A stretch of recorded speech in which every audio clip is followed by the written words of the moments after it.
ஒரு ஆணால் உடலுறவு கொள்ளும் அளவுக்கு விறைப்புத்தன்மையை வைத்திருக்கவோ அல்லது பெறவோ முடியாத போது விறைப்புத்தன்மை பிரச்சனை ஏற்படுகிறது. இது உயர் இரத்த அழுத்தம், இரத்தத்தில் கொழுப்பு அல்லது மன அழுத்தம் அல்லது வேறு சில ஆரோக்கிய பிரச்சனைகள் காரணமாக ஏற்படலாம். முருங்கை இலைகளில் பாலிஃபினைல்கள் எனப்படும் தாவர கலவைகள் உள்ளன. இவை நைட்ரிக் ஆசிடை உற்பத்தியை அதிகரிக்கும் மற்றும் உயர் இரத்த அழுத்தத்தை குறைக்கும் போது இரத்த ஓட்டத்தை மேம்படுத்தும். விந்தணுக்களின் தரம், அளவு மற்றும் இயக்கம் ஆகியவற்றின் காரணமாக 40% அதிகமான மலட்டுத்தன்மை பிரச்சனைகள் ஆண்களால் ஏற்படுவதாக பல ஆய்வுகளில் மதிப்பாய்வு காட்டுகிறது. முருங்கை இலைகள் மற்றும் விதைகளில் ஆன்டி ஆக்சிடென்ட்கள் நிறைந்துள்ளன.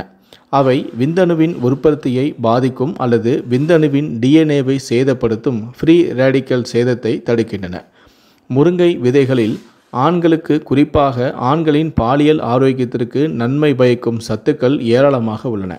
முருங்கை விதைகளை உட்கொள்வது நீண்ட மற்றும் வலுவான விறைப்புத்தன்மையை அளிக்கிறது.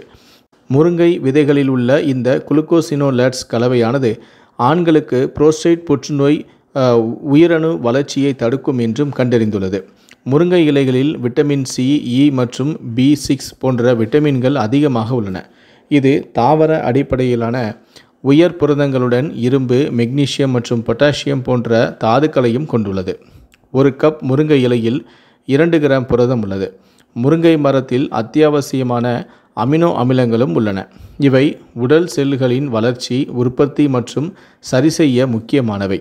முருங்கை இலைகளை புதிதாகவோ சமைத்தோ அல்லது உலர்த்தியோ சாப்பிடலாம். முருங்கை இலை பொடியை உங்களுடைய உணவில் சேர்த்தும் கொள்ளலாம். உங்களுடைய பாலியல் செயல்திறனை அதிகரிக்க முருங்கை விதைகளையும் நீங்கள் எடுத்துக்கொள்ளலாம்.